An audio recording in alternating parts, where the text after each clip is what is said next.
Une personne sans référence, un bon matin devient une légende. Namesana nangate koyebanae. Les courtes prières en public et les résultats sont magnifiques. C'est qu'elle est nanga koumenana l'ensemble. Il m'appelait, je le sais, Likabwezo pela katinanga. Namituni pona nini Ezo umela Yakolobe zebele. Nous vous saluons tous chez vous au nom puissant et précieux de notre Seigneur Jésus-Christ qui ne cesse de nous accorder sa grâce, son amour et ses bontés. Qu'il soit glorifié dans ces cadres pour notre nouveau numéro de temps d'édification avec la structure ATK Édification et votre serviteur que nous sommes. Dieu continue à nous faire du bien sur cette série que nous avions commencé. Je crois qu'on va toucher peut-être un élément qui sera le dernier. Donc, pour ces numéros, nous parlerons de ce que Dieu interdit aux prophètes 4. Donc, c'est le 4e numéro réservé à ce que Dieu interdit aux prophètes. Comme j'avais dit l'autre fois, c'était un fardeau que le Seigneur nous a donné alors que nous avions prévu même autre chose à faire passer comme un message ou enseignement. Mais alors que ce fardeau était venu, nous avions résolu de pouvoir nous en débarrasser et faire connaître au peuple, faire connaître aux hommes de Dieu ce que le Seigneur attend, ce que le Seigneur veut de leur façon de faire et de leur façon de pouvoir travailler. Père, nous te bénissons. Continue à nous faire du bien. Parle encore à quelqu'un. Bénis, édifie un homme. Bénis, édifie une femme. Au nom de Jésus. Amen. Voilà. Ce que Dieu interdit aux prophètes 4. Il est question de quoi? Il est question de l'immoralité. L'immoralité.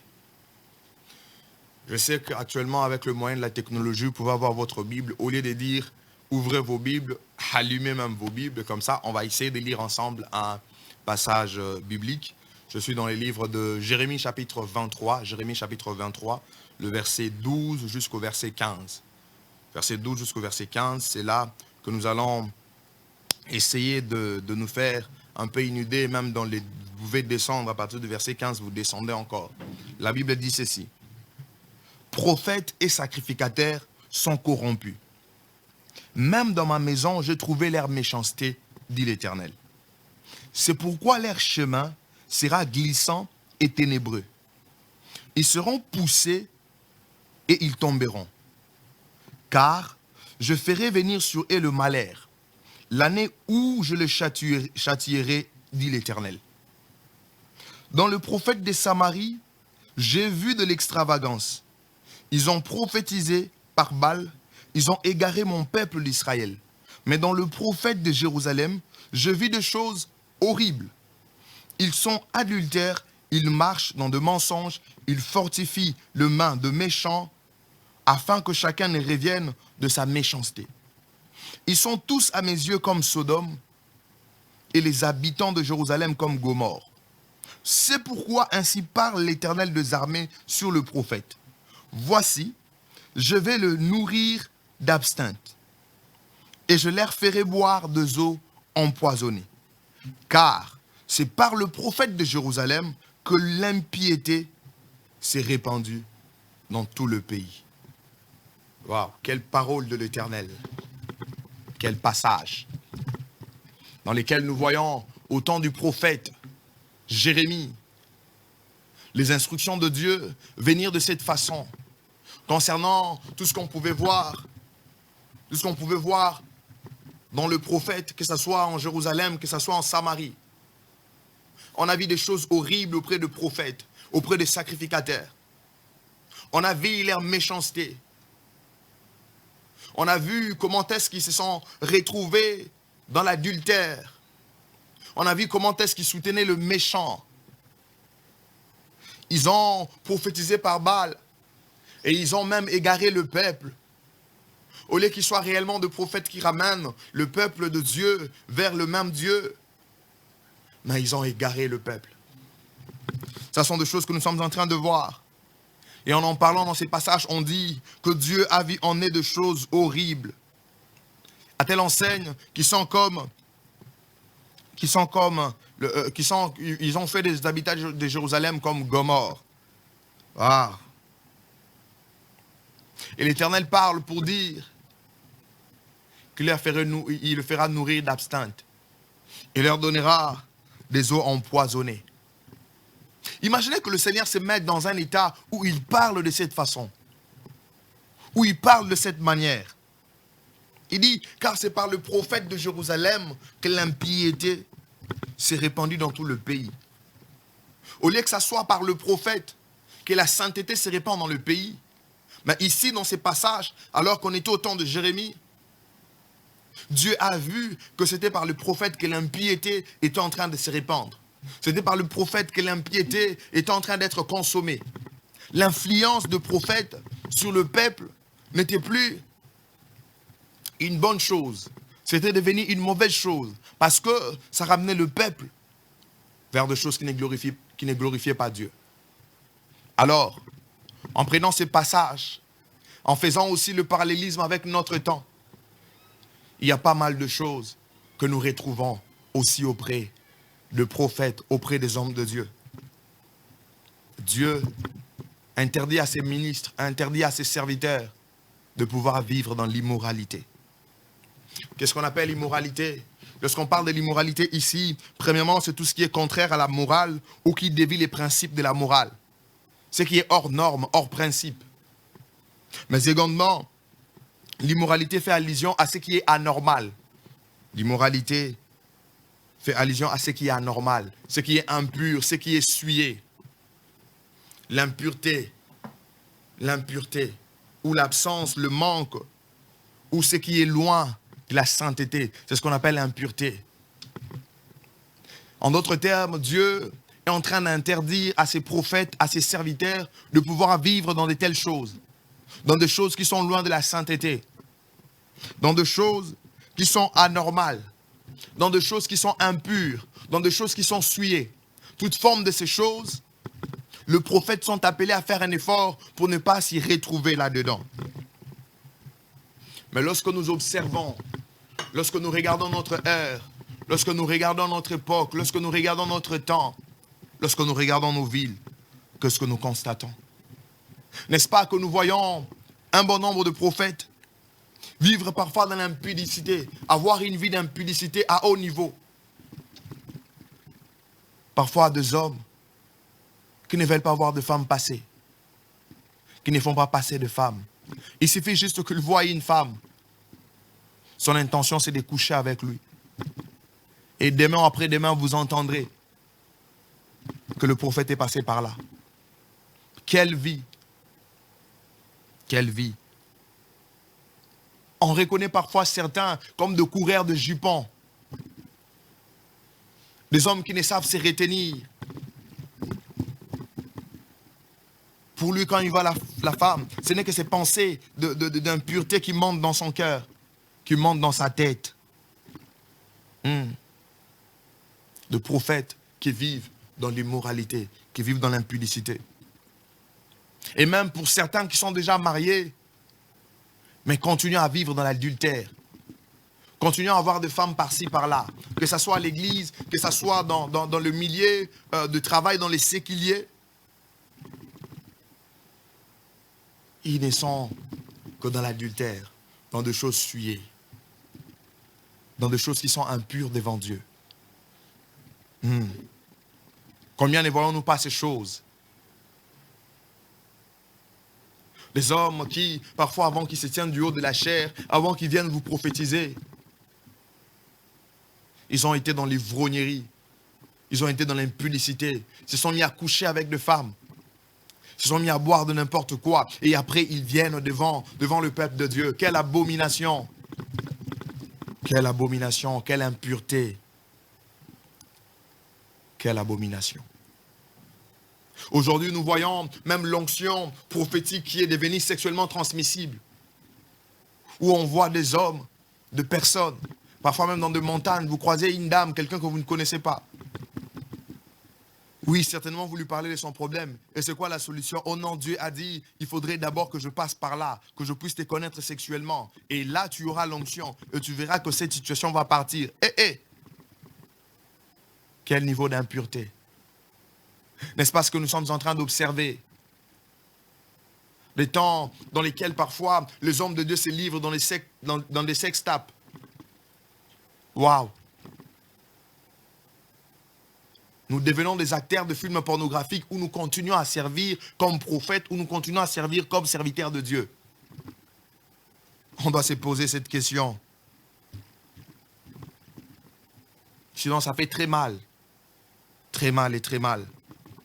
Nous sommes en train de voir des hommes de Dieu qui sont parfois devenus auteurs des avortements. C'est presque chaque mois qu'ils font avorter des filles.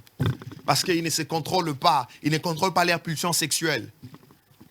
Combien de prophètes aujourd'hui, dans la vie de péché, est devenu quelque chose de très normal. Ils conçoivent le péché comme une bonne vie. Ils peuvent être là du haut de la chair, ils vous disent autre chose. Ils vous enseignent autre chose. Mais lorsque vous regardez leur propre vie, ce n'est que de bêtises. Ce n'est que de choses souillées. Ce n'est que l'impureté. Waouh! Ça fait très mal de voir de telles choses se répercuter. Ça fait très mal de voir de telles choses prendre de l'ascendance. Ça fait très mal de voir que plusieurs sont en train de servir Dieu, mais tout en étant dans l'hypocrisie.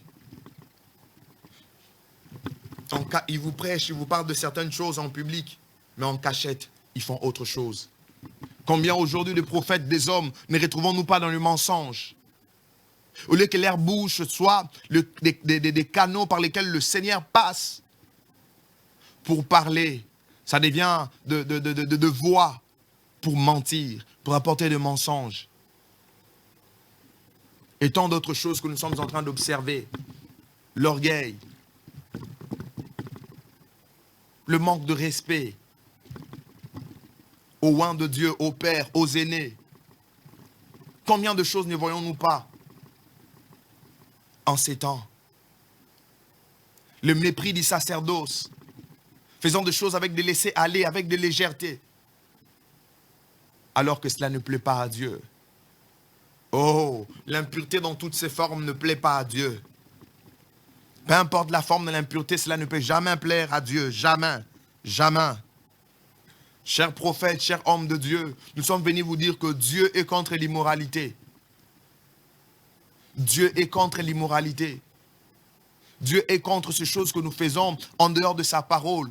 Dieu est contre ces choses que nous faisons en dehors de la sainteté. Ces choses qui ne font que nous souiller. Ces choses qui ne font que nous détruire. Dieu est contre ça.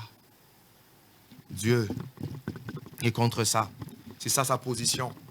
Mais lorsque vous lisez Jérémie, le passage que nous avions lu au départ, vous comprenez que, au finish, la conséquence de l'immoralité dans la vie d'un prophète ou dans la vie d'un homme de Dieu, c'est les châtiments. C'est les jugements de Dieu. Je suis venu annoncer à plusieurs le jugement que Dieu veut exécuter. Je suis venu annoncer à plusieurs que Dieu est sur le point de frapper. C'est alors qu'il nous envoie ces messages pour nous dire arrêtons ces choses. Pour nous dire mettons de côté ces choses. Dieu vient pour nous dire d'arrêter. Pour nous dire de mettre de côté ces choses. Oui. Parce que ici, quand vous regardez dans Jérémie, Dieu parle clairement qu'il va le faire prendre, leur donner de l'absinthe. Oui. Pour nourriture. Ce sera du poison. Il a dit, je leur donnerai de l'eau empoisonnée. En d'autres termes, Dieu fera en sorte que leur vie devienne misérable. Dieu fera en sorte qu'ils puissent subir l'impact négatif de leurs péchés, l'impact négatif de choses qu'ils continuent à faire s'ils ne se répandent pas. Je suis venu dire à des hommes de Dieu, à des prophètes, qui parfois vous êtes livrés dans ces genres de choses. Dieu vous appelle à la repentance. Mais si vous continuez, le jugement de Dieu est imminent. Le jugement de Dieu est en train d'arriver. Et le Seigneur nous envoie pour en parler. Nous, serviteurs de Dieu, nous, hommes de Dieu, arrêtons cette vie du péché. Alors que devant le peuple, nous parlons d'autre chose, mais nous-mêmes, nous sommes en train, au plus profond de nous, de pratiquer ces choses. Quel niveau d'hypocrisie? Dieu voit ces choses, Dieu a vu cela. Ainsi, il veut exécuter son jugement. Et il nous appelle. Il nous appelle à nous repentir. Il nous appelle à la repentance. Il nous appelle à la repentance. On a commencé parfois à consommer l'argent même de l'église comme si c'était notre propre argent. On a commencé parfois à confondre les offrandes et nos propres réserves. Lorsque Dieu avait constaté que même au temps du sacrificateur Élie avec ses 2 fils, les choses ne marchaient pas bien à cause de l'immoralité dans lesquelles ces 2 fils s'étaient livrés. Il y avait les jugements de Dieu. Dieu, en frappant, il peut même tuer. Parce qu'il est juste. Dans sa justice, il exécute des jugements comme il se doit, comme il faut. Voilà pourquoi il nous envoie, il nous interpelle pour dire qu'il nous interdit ces choses. Il nous interdit ces choses, chers hommes de Dieu, chers prophètes de Dieu. Il est temps que nous puissions changer notre façon de vivre. Il est temps que nous redevenions de modèles. Parce que lorsqu'on parle d'un prophète,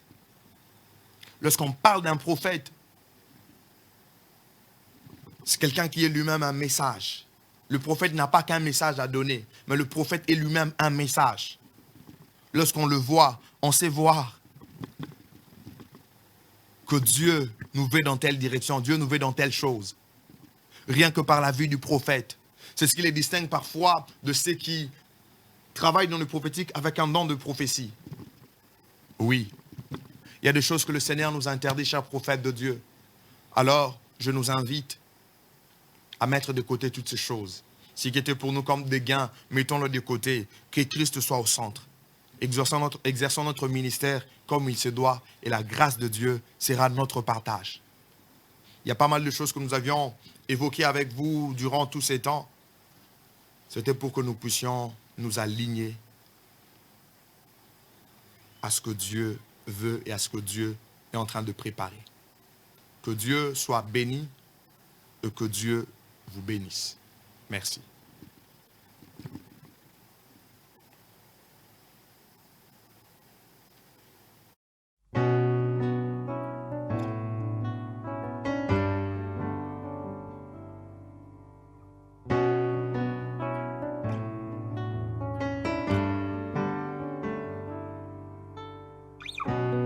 Une personne sans référence, un bon matin devient une légende. Namesana nangate koyebanae. Les courtes prières en public et les résultats sont magnifiques. C'est que les nanga koumenana l'ensemble. Il m'appelait, je le sais. Likabwezo pela katinanga na mituni pona nini ezo umela yakolobe zebele